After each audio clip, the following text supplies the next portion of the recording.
Kate, your screen doesn't seem to be sharing, so it says you've started, but nothing is showing up.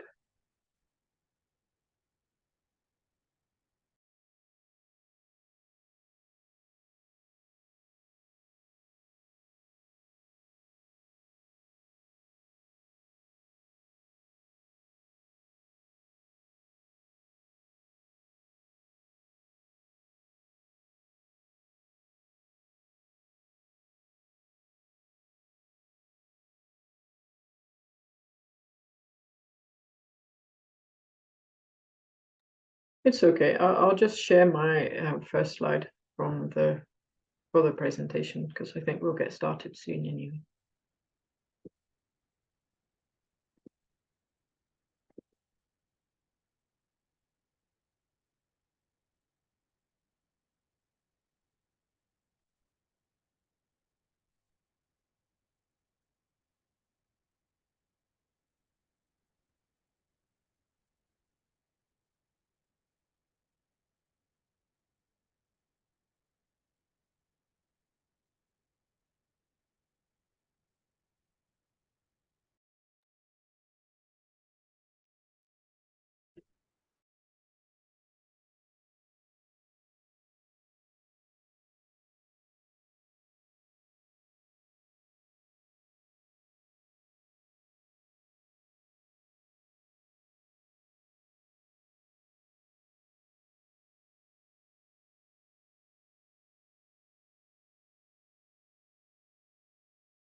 All right, I think we'd better get started. I'm sure more people will join and we can bring them in as they come.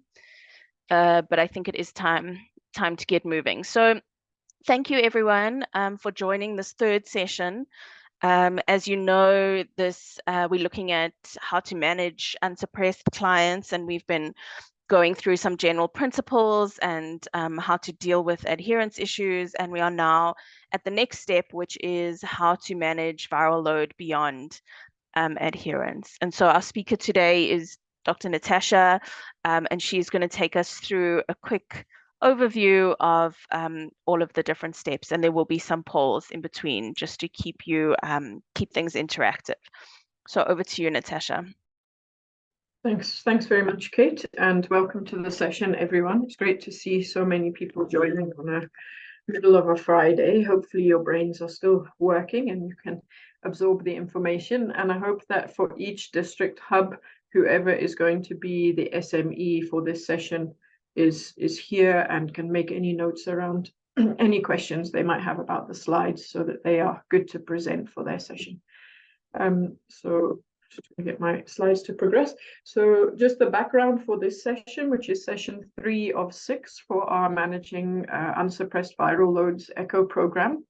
Up to 80% of your clients who are unsuppressed will resuppress if we give them effective adherence support. So one of the key things around the work that we're doing is making sure that both clinicians and our retention counselors are able to give that effective adherence support and help get people back on track. By far, the most common cause for non-suppression with our dolutegravir era is low adherence.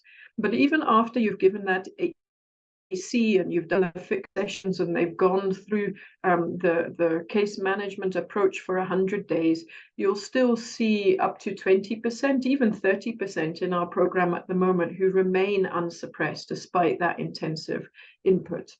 So this session is going to cover for you possible reasons why they might still be unsuppressed even after you've gone through all the adherence stuff that you can think of.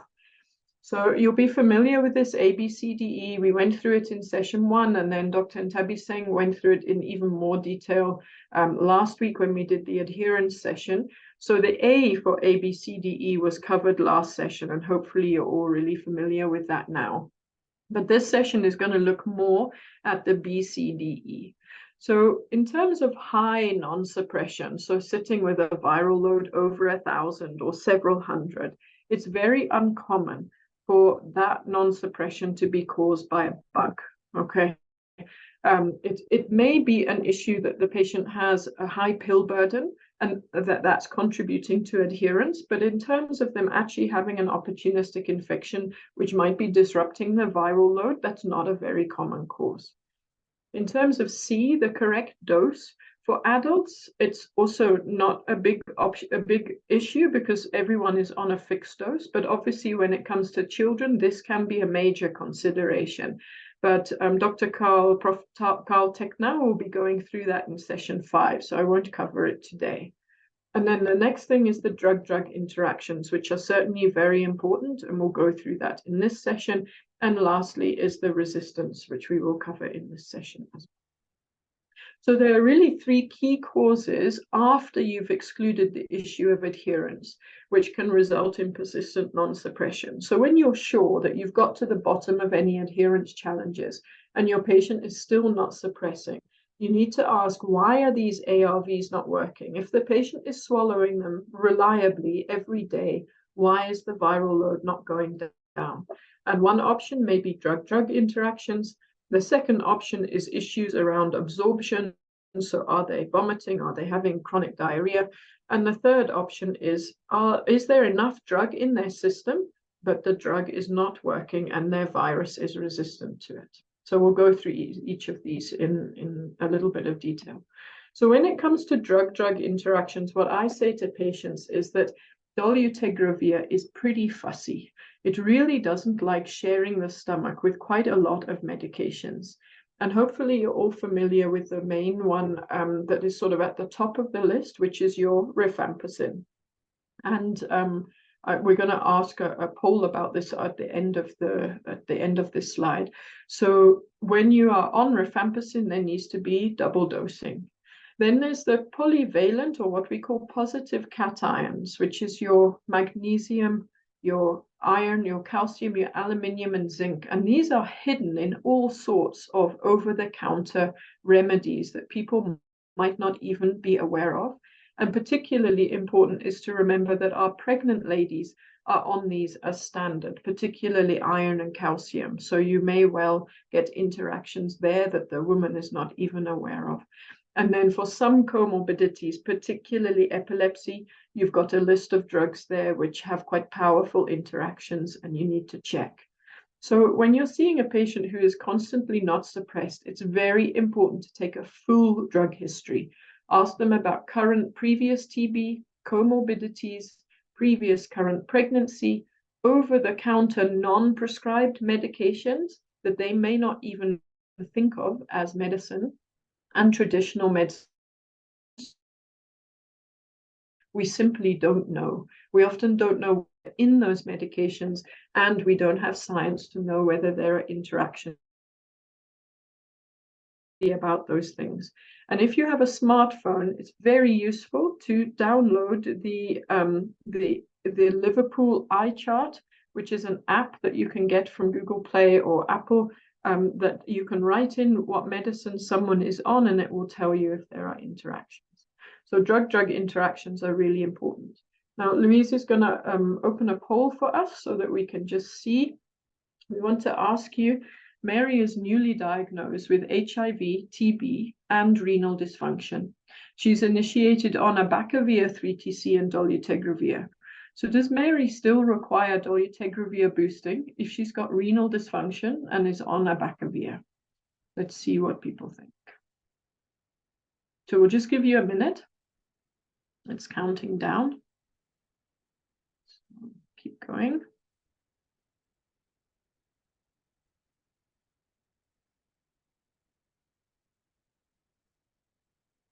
Almost there. Half of you have answered. Let's hear from the other half.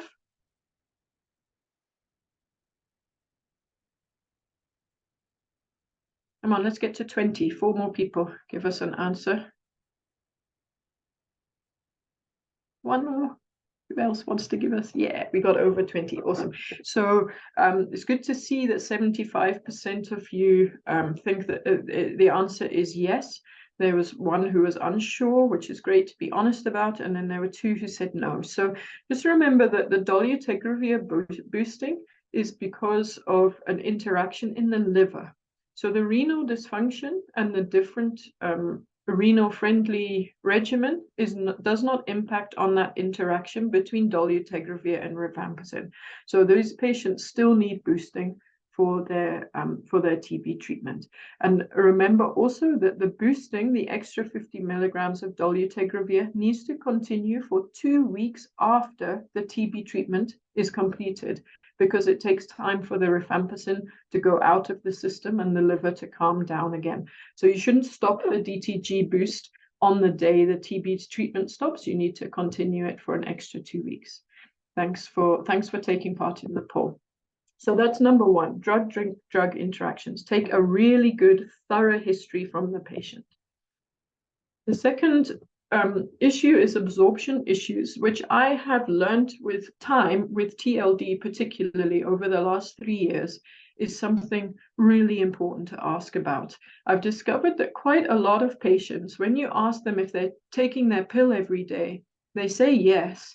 But then when I ask them if they have swallowing difficulties because the pill is quite big, they say yes. And when they try and swallow it, they gag, it doesn't go down, and they take it out of their mouth again. And they're not actually taking it. So they feel like they're taking it because they're trying to, but it's not getting into their system. Or otherwise it causes them to vomit. So if you pick up that there's a swallowing issue, please take time to teach correct swallowing technique. We don't think about doing that, but it's really important.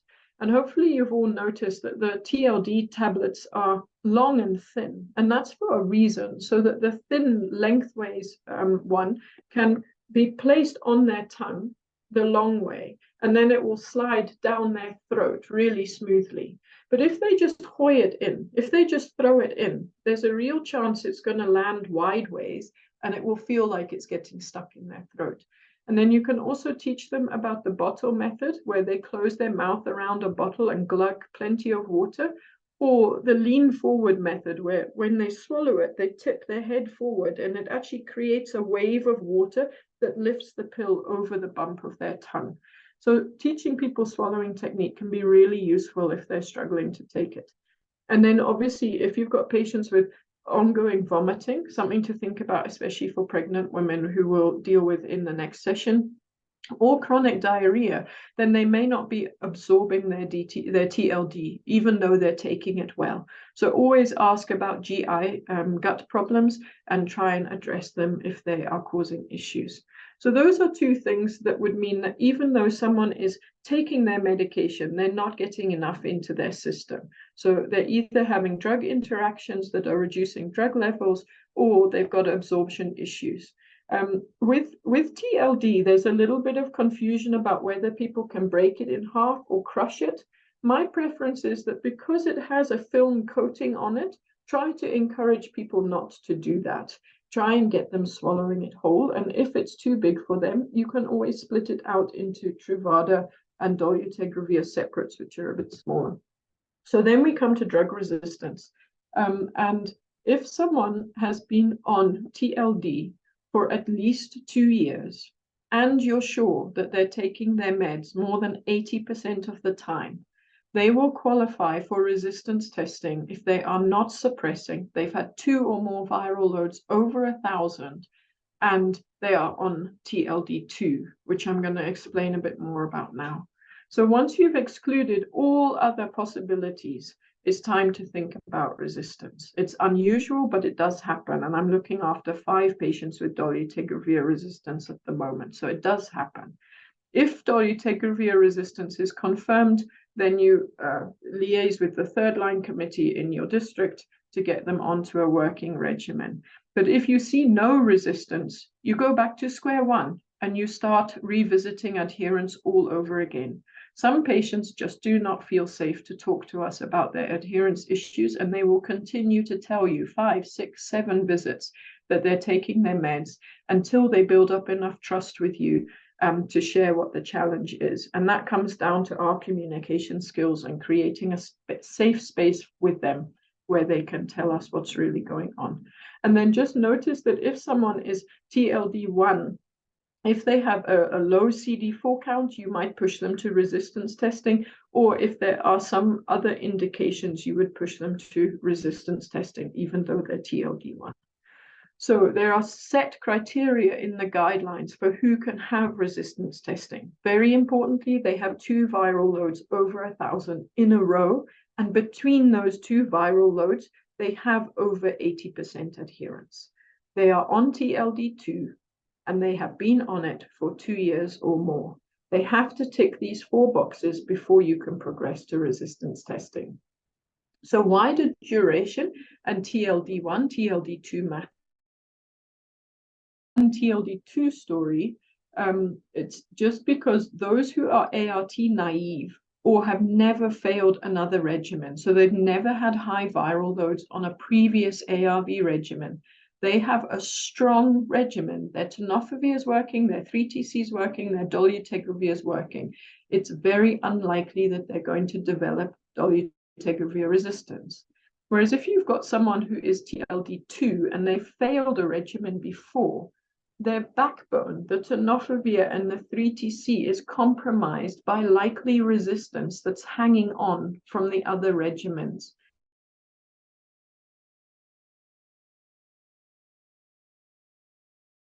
A little bit exposed. So if the patient has on and off adherence, the virus is more likely to break through with resistance. So one thing that's very tricky differentiation is that we know that between 30 to 50% of our new clients present as new because they're scared of getting into trouble about interrupting treatment for them to come in as a new client than it is for them to say that they were on treatment before. Again, it comes down to our communication skills. Are we making it safe for people to tell us their true story and not to sort of hide things because they're scared? So please have a very open and non-judgmental approach and tell people it's normal to come back saying you're new, but it helps us if you can be honest with us. And also use LabTrack to look for old results. You'll be amazed how much you can find. So are you sure your client is TLD1? And then the other thing is less than 2 years on TLD. If they're TLD1 and all is well, it's very unlikely that they're going to have resistance. Okay.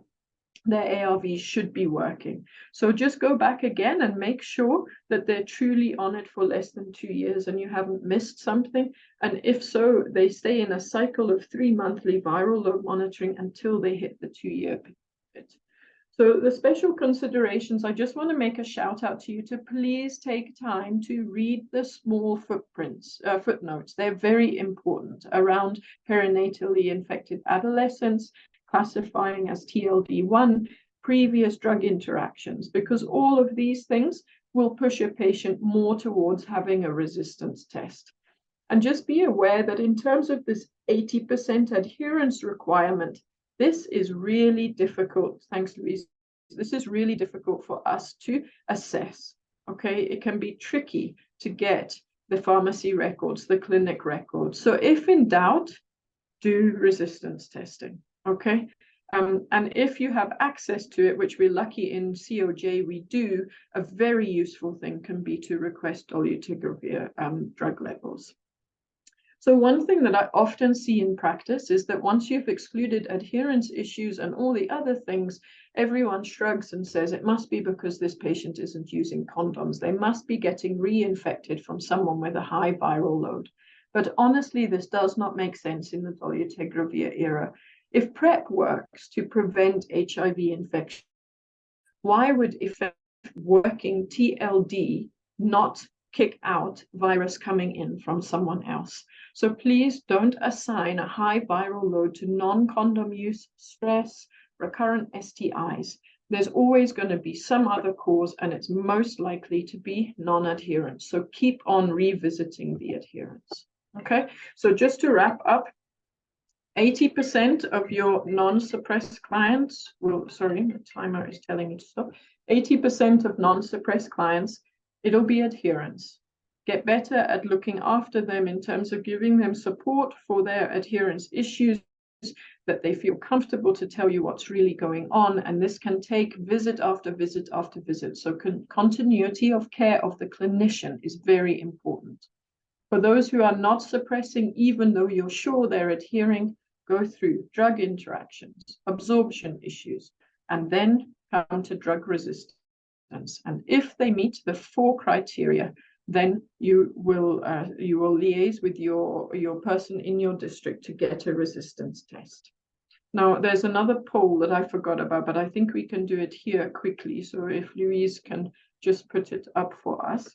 We just wanted to ask the clinicians in the room if they have, in your clinical practice, seen a patient who initially was documented to be TLD1, but later out you found that they were TLD2 because they subsequently disclosed previous ART exposure. I'll just give you 1 minute to answer that.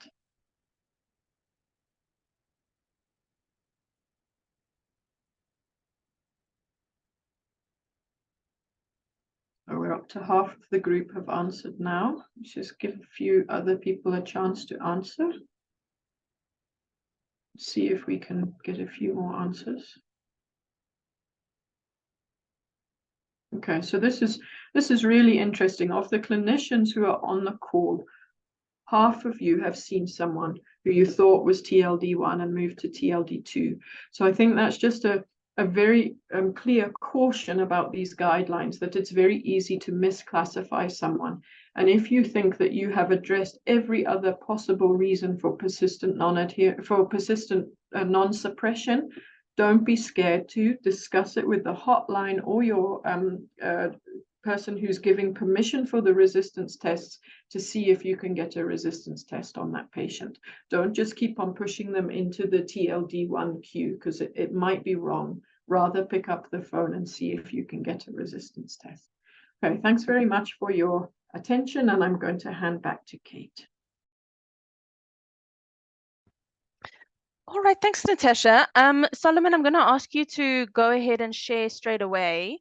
We have been a little slow, but while you are doing that, I mean, I think for me, the thing that also strikes me about this week and last week's presentations is that these things are much more dynamic and much less binary than than how we discuss them.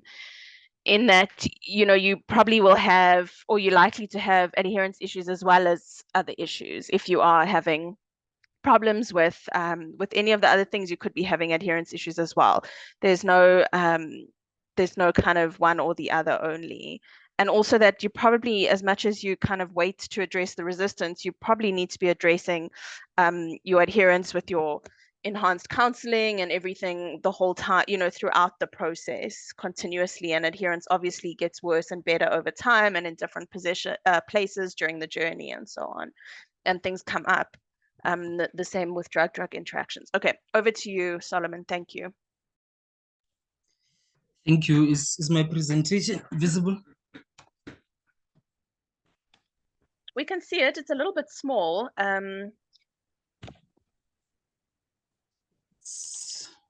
Can you maybe zoom in a bit? Okay. Yeah, that's better. That'll work well. It's better, ne? Okay, thank you so much and good morning to everyone in the meeting. As indicated, I am Tulare MK Solomon. I'm one of Anova Nurse mentors in Capricorn. So in Lepelle sub-district, Lepelle Ngumpi sub-district. So this is a case from one of the clinics that I support, Mphahlele clinic. So right, let's get into it. So this is a case of a 21-year-old male client with the most recent weight of 52 kg and a BMI of 18 that was classified normal. So was diagnosed of HIV on the 8th of November 2016, acquired perinatally, and was started on ART on the 19th of the same month. Since this is a male, we'll just pass this female data. Going down to medical history, none was actually reported and or noted. In terms of ART history, as I indicated, the client was started on ART on the 19th of November 2016 on 1ABC, 3TC, and Adherence until 23 June 2019. where the patient was switched to adult regimen, which is 1 TDF, 3 TC, and 5 RENs. He remained on this regimen until 22 February 2021, where he was switched to second line for high viral load. And the client was put on 2 AZT, 3 TC, lopinavir, ritonavir from the 22 February 2021 until 25 September 2023. Unfortunately, without resistance testing, the patient was then switched from this regimen to TLD, where clinicians felt they were following the guideline for, optimal regimen. So here is the current regimen that was started on 25 September 2023, unfortunately. So in terms of adherence history, this is just the entire history of the patient. So interrupted for 2 months in 2017, interrupted for a month in 2019, again for a month in 2021, then interrupted twice last year for a month each time, which was August and November respectively. And then lastly, the patient interrupted ART for just a month in February this year. This was the last time the patient ever interrupted treatment. So according to the records and interviews, then the patient actually interrupted treatment because he did not feel sick. In terms of disclosure, it was done at ART start. So the patient verbalized that, but I'm not sick. Why should I be continuing with treatment when I'm not sick? But still, there is evidence also in the clinical records to say the client is aware of the status because he often verbalizes it at his visits. So yeah. Current additional medications, the client was started on TPT since 19 May 2023, still on course, and also cotrimoxazole therapy the same day, but he was given cotrimoxazole for a period of 3 months. It was discontinued on the 29th of August 2023. No side effects were reported. Going down to the blood results history. So I think I can give you some seconds to go through that, the viral load trend. But then with CD4 count, baseline was 521 at ART start, and then CD4 count was collected again. If you can take your eyes down there, it was taken again on the 25th of February, and it was 591. The most recent CD4 results available in the clinical records, it was 727 on the 4th of May 2023. With viral loads, I believe you can tell this patient has never ever suppressed since was started on. So, but then with the viral load that was collected on the 4th of May 2023, that was 532,000 copies. I think this is what really raised eyebrows for the clinicians in the facility, because this is when now the patient was traced actively. He came to the facility with the mother, the EACs were started, the client was referred also to psychosocial team. Calls were being made frequently to the family, both the mother and the child, for that extra support. So 3 months later, from May, the viral load was collected again on the 1st of August, which came back as 1,670 copies. It went down, but then it's still more than 1,000, still more than 1,000. So EGFR, the most recent one, 1st of August 2023, was more than 60. So nothing to worry about there. So going on, as I said, the disclosure was fully done at ART start, fully disclosure. And then for the previous week, missing doses, it was just 0.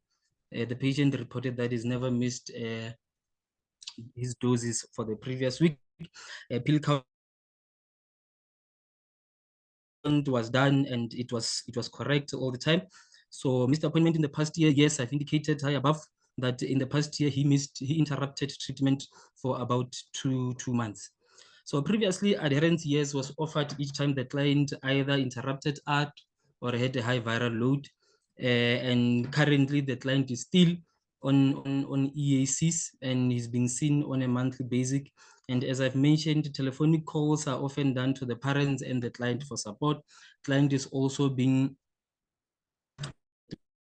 by the psychosocial services team. No bugs reported.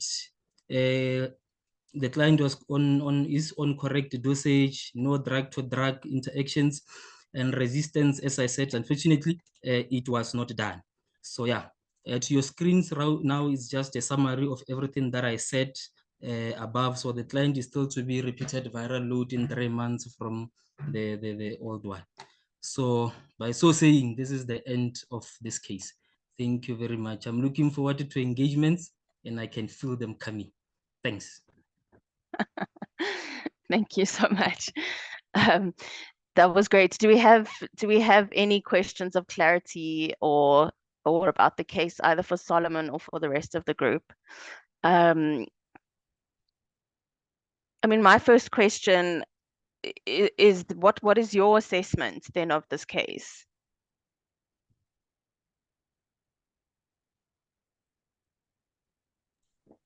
Your question is for me. Yeah, I mean, what is your feeling? Like what next? Oh, okay. So I'm happy with the adherence counselings that are being done. I think the only worry that I have now is the fact that the patient was switched from a PI regimen to TLD without any resistance testing being done. I think that is where my worry lies. Thanks. Louise? Thanks so much. Solomon, you did a really great job with explaining the case to us. Thank you for that. But I just wanted to know, you said that he's perinatally infected and that his mother comes with them to the clinic. So I'd like to know, how is his mom doing on ART? And if she is virologically suppressed and doing well, then what is the reason for this chap missing his appointments? You know, what was any reason given for the treatment interruptions? Obviously, he's been disclosed to, he's got the support of his family, and his mom is also living with HIV, you know, so there's support there. So why is he missing his appointments, if you know? Okay, thank you. So the mother at the beginning actually was complaining to say, this is a teenager. He does all he wants. Sometimes you find that he's not home at night. So it was just a problem. And as I said, also his reason from his mouth was, I'm not sick. I understand you saying I've got this thing, but then I am not sick.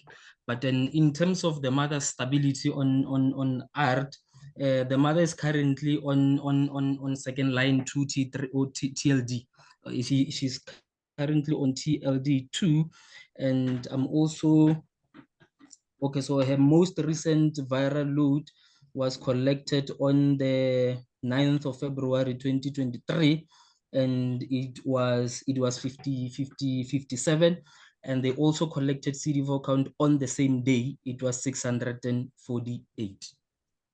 Yes, thanks. Okay, thanks. I just want to pick up what's happening in the chat, because Chafiwa, can you go back to the viral load history, please? Just scroll back to the viral load history. Chafiwa was asking what happened to get that significant drop in viral load there between the second last one and the previous one. And I think the answer is that, as Natasha said, that there was, I think from my understanding of what was presented, the facility or the team managing him got a big fright when they saw that viral load and kind of sprang into action to do maybe intensified EAC. The mom came on board again and they switched to TLD, which could have been the more important one, maybe not. Maybe yes, that's actually what happened. Thank you very much. Okay, but and yet, despite all of that and all of these kind of good, all of that really good response, and yet he's still not suppressed. So I'm interested in just seeing from the team that's on the call. I can't really see everyone, so I don't know how to do hands, but I'm interested in hearing from the team if you expect him to suppress at his next 3-month. He's going to be checked again soon. What do people expect? Kate, I'll let you know about names. Maggie's got her hand up for now. Okay. So yeah, I can see the hands. I wanted to do like a vote, but then you can only see the few. Okay, Maggie, go ahead. Thank you, Dr. Kate, and thank you, Solomon, for the presentation. The case, I can see that the client looks like he's going to suppress, but my concern is at 21 years and still depending on the mother for adherence, it's good to have support. But what are the plans for us to keep him retained in care and also getting him suppressed on his own without the mother? Because at some point he needs to go and work. He still have got a life ahead. What plans do we have? Because we might have him suppressed now or later, but what happens if the mother is not there? He is on his own, he has to go somewhere. He cannot be a child for the rest of his life. Thank you. Thanks, Maggie. I'm sorry I cut out a little bit there. Natasha, are you wanting to respond to that, or are you wanting to get in the queue? Sorry, I have something to say, but I think Solomon can answer first about what they're Okay. doing considering this guy. Okay, thank you very much. So I think we are really winning with this client because somewhere between I think May and this August viral load, the client actually enrolled in one of the colleges in Polokwane. So he actually also got accommodation that side. So I'm happy because although he's that side alone, he's still not missing appointments at the clinic, and we still managed to achieve a viral load of 1,670. So I think the biggest thing that really this client needed was, information, support, be told of, the repercussions of every decisions that he takes. So I think so far we are winning him. Thanks. Thanks. I'm going to come to Kaniz in a second. I'm just going to say, but I mean, if you are winning, I mean, that'll be great, and he'll suppress next time. But are you? Or are you halfway there? Has some resistance built up? Kaniz?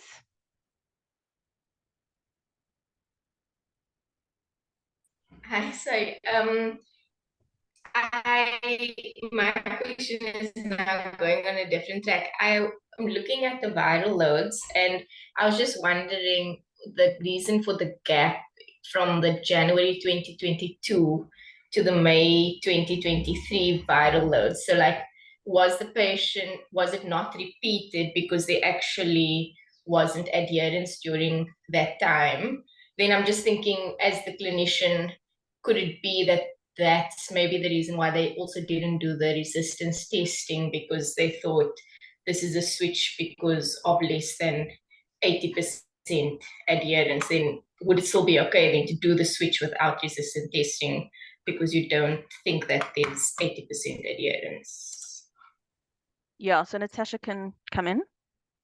Yeah, thanks, Kaniz. I think that it's a really important question when we look at this this guy's history. So this, with the PI-based switching, which hopefully you're all familiar with from the guidelines, I'm not sure if it would help for me to share the table with people. Maybe let me do that because I think it's very important to understand, and this case brings it out so well. So just give me a second to put up the guidelines. I'm going to ask Solomon if you can stop sharing for a sec.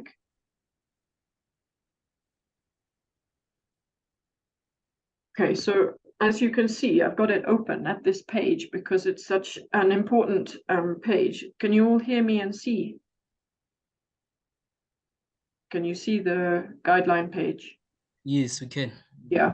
So this young man, he falls into this section here between the yellow and the orange, right? He's had 2 or more viral loads. He's had many viral loads since he's been on his PI. And what Kaniz is asking is, did the clinic think that he was falling in this less than 80% and therefore could switch straight to TLD? Do you think that's what they did, Solomon?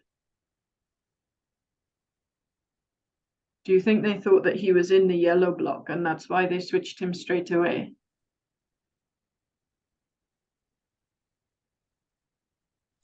Are you there, Solomon? Yes. Sorry.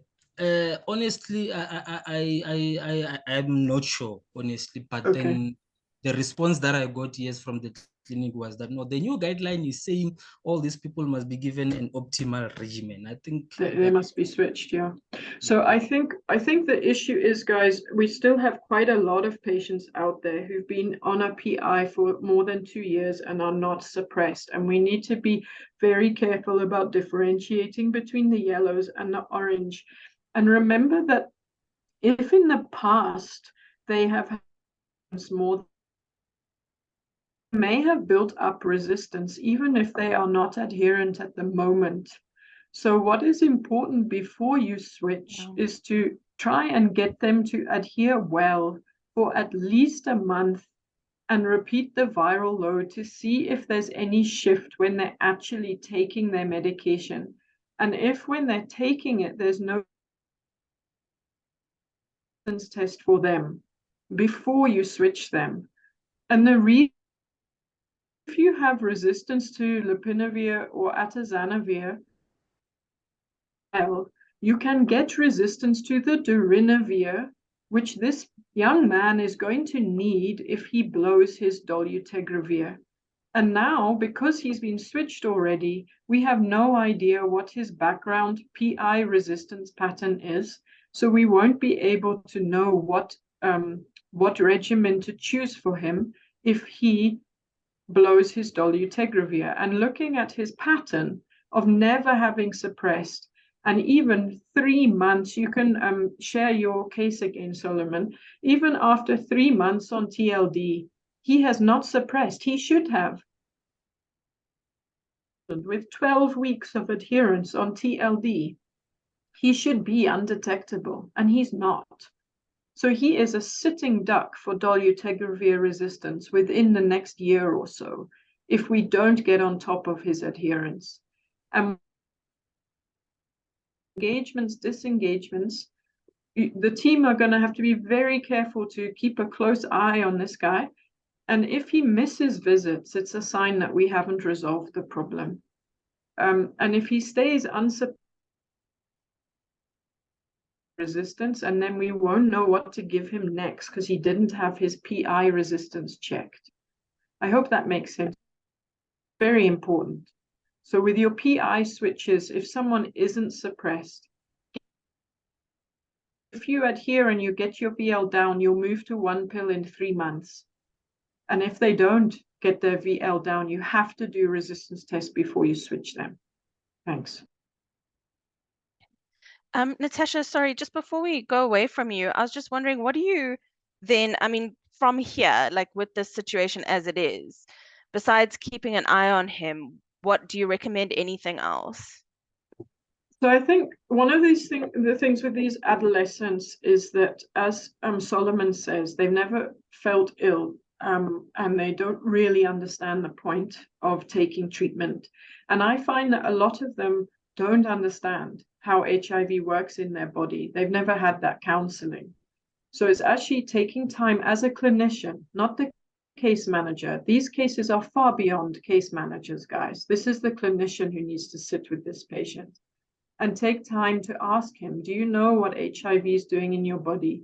Do you know what happens when you miss a tablet? Is there anything we can do to support you to stay on your tablets?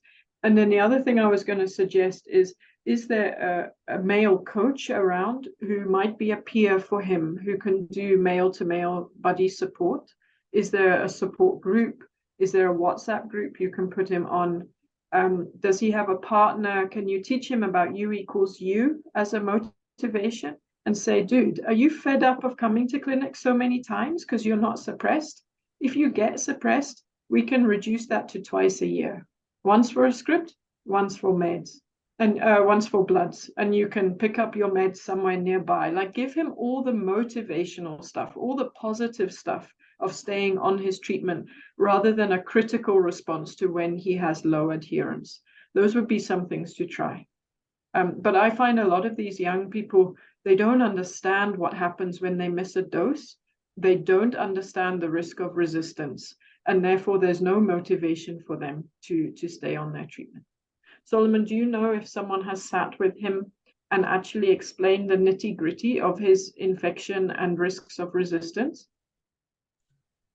Yes. The client was also referred for psychosocial services, and part of that was also our own Anova social worker auxiliaries. Okay, thanks. Let's So let the other that guys was have done. a chance. Thanks. Thanks. Okay, great. Okay, let's go on to Khomoto, Dr. Kim. Yes. Afternoon, everyone. It's no longer morning. Thanks. I think this is an interesting case. Thanks for sharing. I think what came through my mind, I didn't know, I missed what age was this patient started on treatment, the age, because I'm thinking we could have checked what regimen was mom on, in case mom could have been on a second line, a PI based and already failing.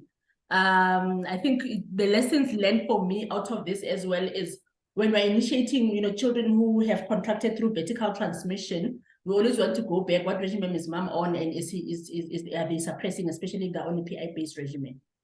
Yeah, because it's concerning to see throughout the years he's never had a suppressed viral load, including at the time when he was switched to a PI-based, he still remained with exorbitantly high viral loads. Thanks. Okay, so just to make sure I understand you, you're suggesting that there's a possibility that in this case or in similar cases he could have actually been the resistant virus was transmitted to him.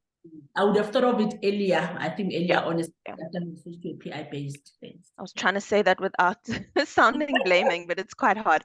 And Setse?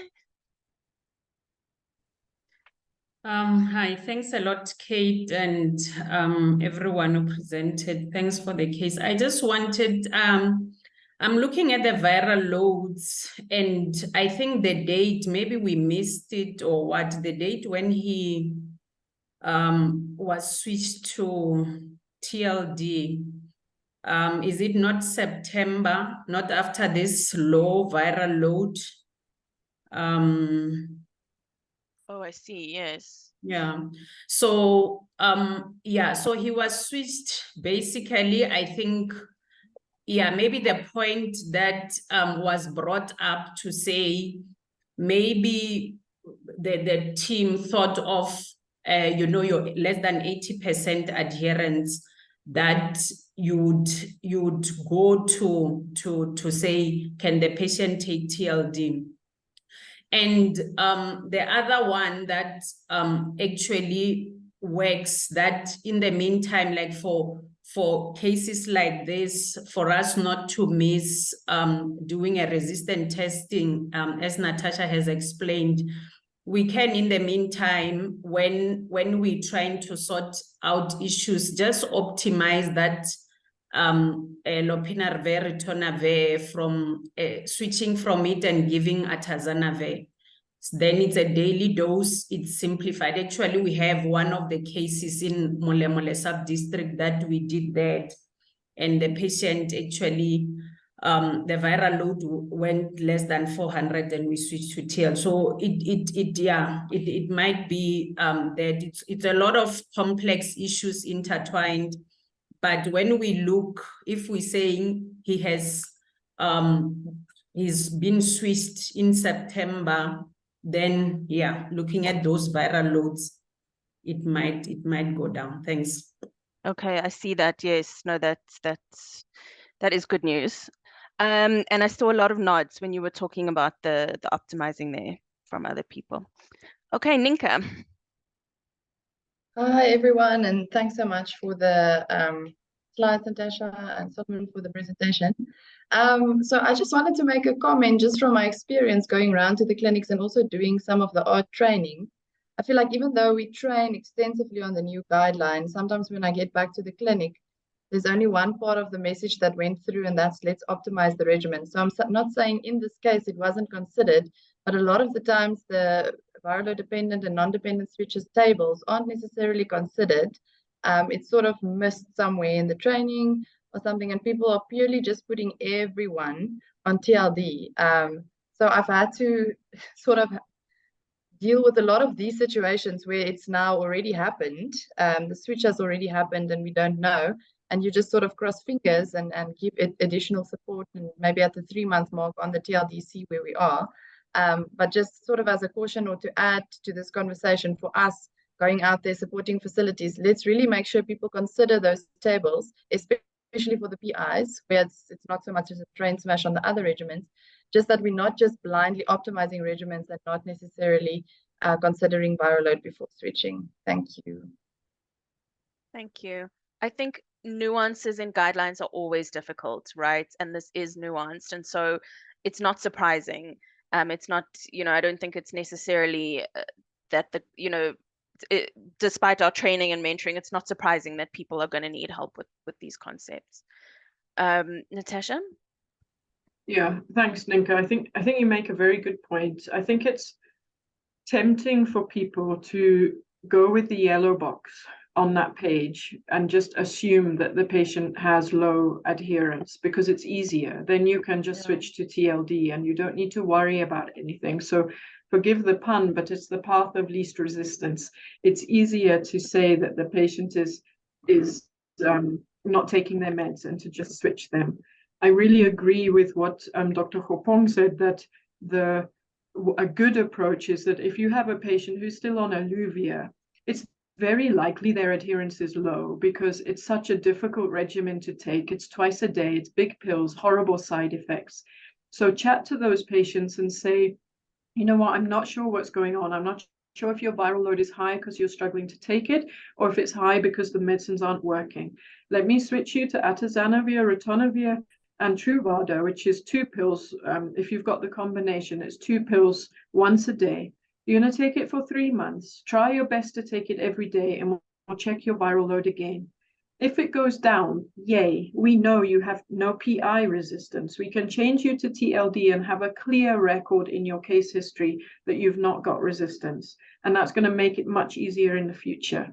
If the viral load stays high, we're going to change you to TLD. We still can, but we're going to send resistance tests at the same time so that we have on record if there's an issue. And if the resistance test comes back fully susceptible, you know it was an adherence problem. But if it picks up PI resistance, then you can contact the third line committee and you can make sure, is the TLD okay, or do they need extra medicines on top? And for me, I feel that that's the safest option because it's so difficult to assess this 80% adherence, the pharmacy refills, the drug levels, the clinic visits. It's very, very difficult. And guys, you cannot trust self-report.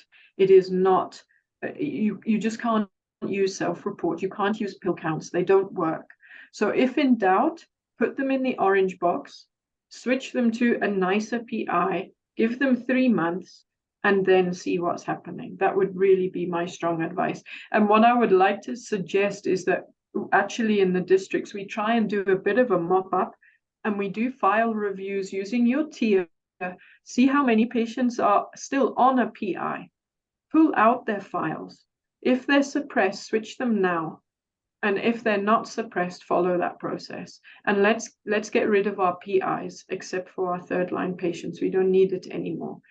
And that would be great. It would also help our suppression rates because I think there's quite a lot of second line patients out there who are not suppressed and people aren't really sure whether to switch or not. So they're sort of leaving them hanging on their PI. I wanted to ask if anyone else would like to share a story of a similar case where you've managed, like, is anything missing from Solomon's approach, which I think has been excellent? You've done really well bringing in the psychosocial team, bringing in the parent, working with him on getting him a simplified regimen. You've covered so many good points, but is there anything else that other people would have suggestions that they've used in their districts for these chronically non-suppressed young people to help them, just so we can learn from each other?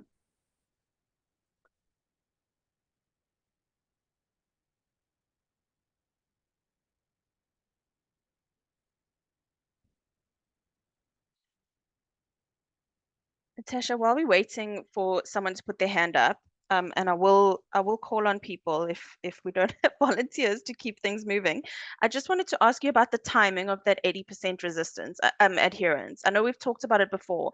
Does it mean this month, the last 3 months? Like, what does that mean? So yeah, Kate, it's a good question, and it's not well delineated in the guidelines. So what, from my understanding, because I was on the committee that wrote the guidelines as we were discussing it, and it didn't come clearly through in the table. It's more than 80% adherence between the two viral loads. So you get one high viral load, you give them EAC, you tell them this is your chance to resuppress and get on a 1 pill a day regimen, try and take it well, and then you repeat it. And it's the adherence in between those two VLs. However, I would say in a case like this, where there's been years of non-adherence, you also need to be aware that they may have had periods of danger level non-adherence previously and built up mutations. The issue is if you do a resistance test when someone has low adherence, you won't see the mutations anyway, because they will have been what's called archived. They get buried and they don't show up in the current viral load. So then you're a bit stuck. So try and get those patients to have 80% adherence between your two viral loads. And if you're not sure, give them another 3 months and say, this is a trial of your therapy. We want to see if it's working. I'm going to check your VL in 3 months. Do your best to take more than 80% during that time. Is that okay? Thanks. Okay, so that is interesting, and I think I'm not sure I quite realized that, because I was also thinking if you are adherent and your viral load is still low, I mean high, then it looks like you are resistant and probably higher risk for probably more likely to have a positive resistance test. So I didn't realize that it can also be hidden in the test. Yeah. Okay.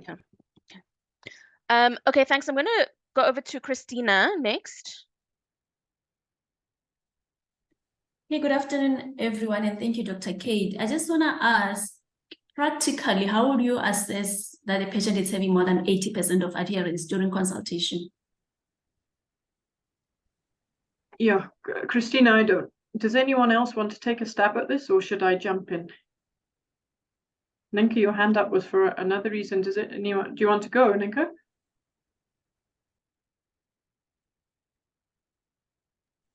Hi, Christina. So yeah, I'm by no means an HIV specialist, but I've had a few cases where we've tried to establish this, and I've been leaning quite heavily on DTG levels recently. So not for a lot of patients, but where I've walked the road. So firstly, I believe in a good relationship with the patient.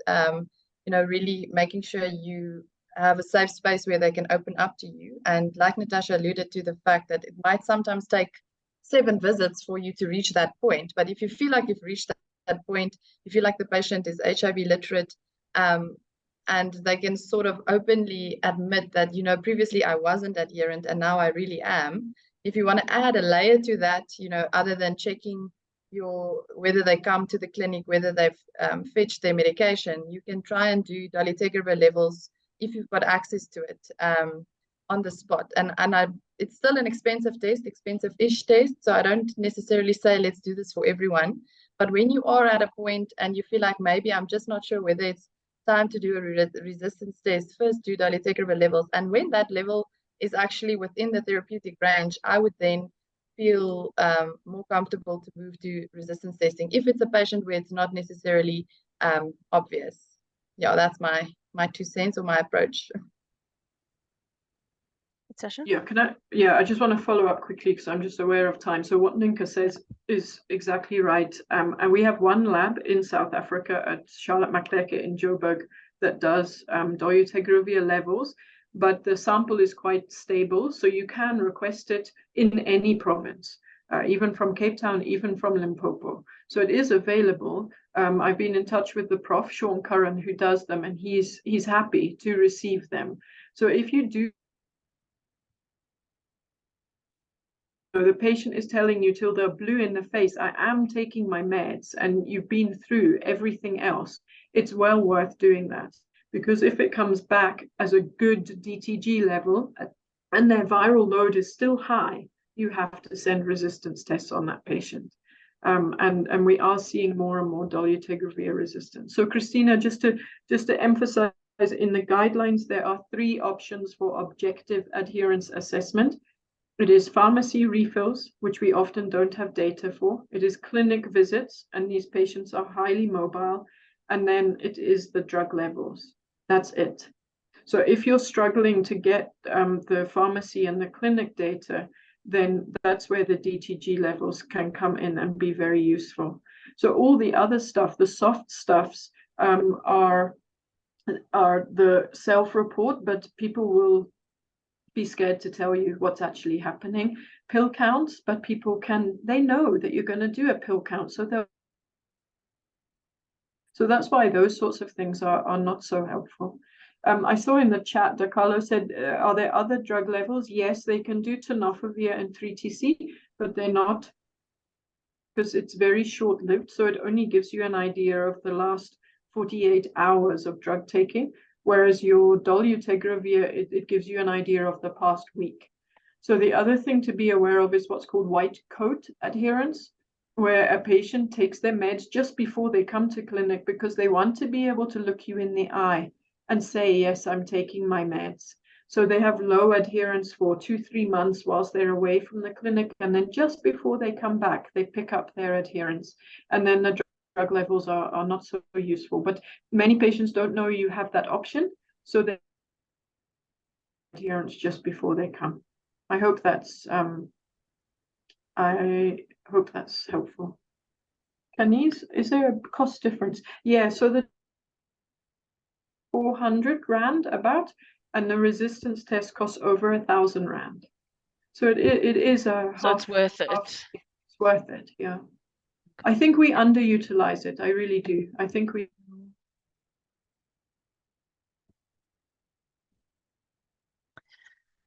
Guys, we've come to 12:30. So we've had a lot of discussion though. So if there are questions that you still want to ask, I think put your hand up now or start typing in the chat now, because we're going to wrap up to allow people to go back to work, or in some of our cases to our end of year function. Canis? Hi, this is a very off topic, but also in topic according to the topic. So with drug-drug interactions, we did a training this week, and the nurses asked about any energy drinks having interactions with art.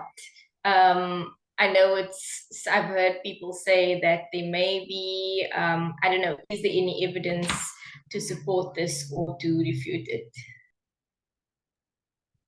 So it depends what's in the energy drinks. If they have magnesium and calcium, which some of them do, to overcome muscle fatigue,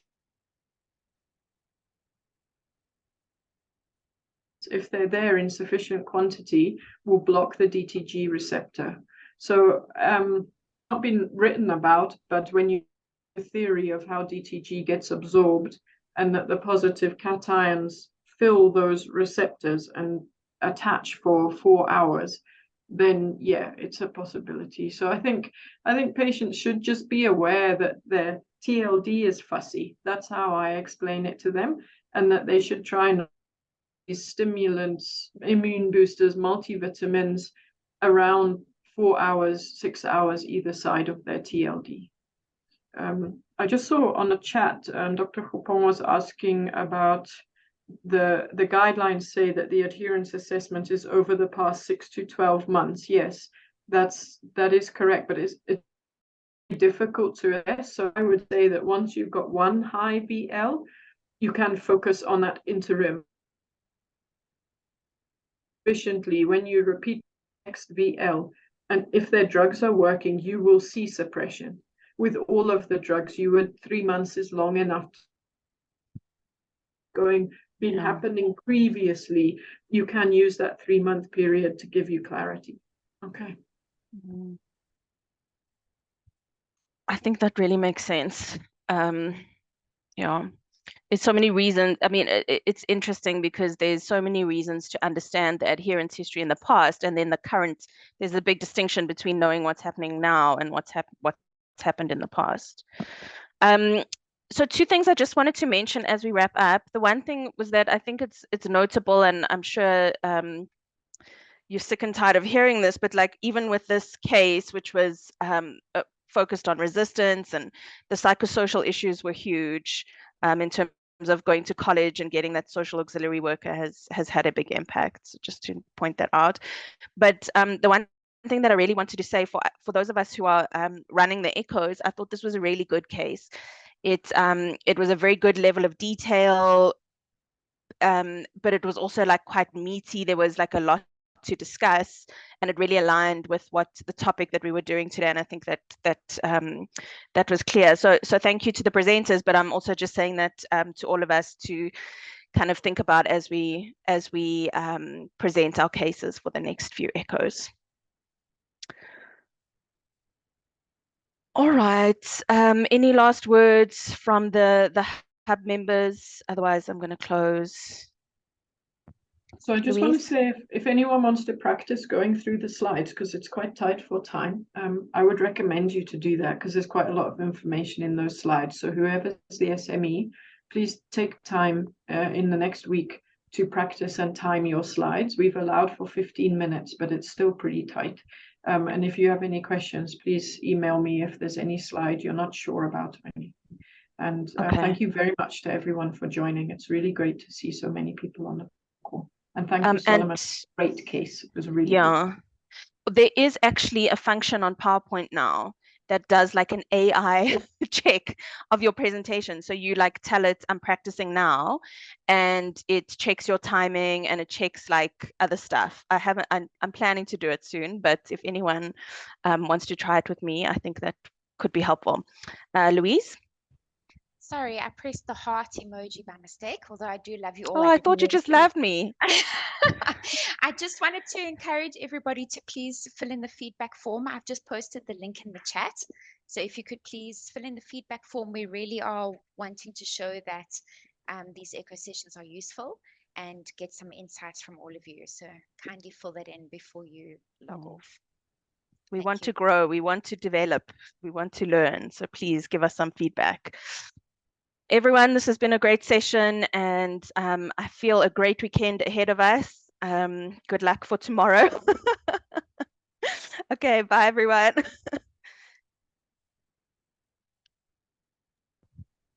Thank you. Bye. Bye, everyone. Bye. Thanks, everyone. Have a good weekend. Bye-bye. Thank you, Solomon. You're a star. Thank you.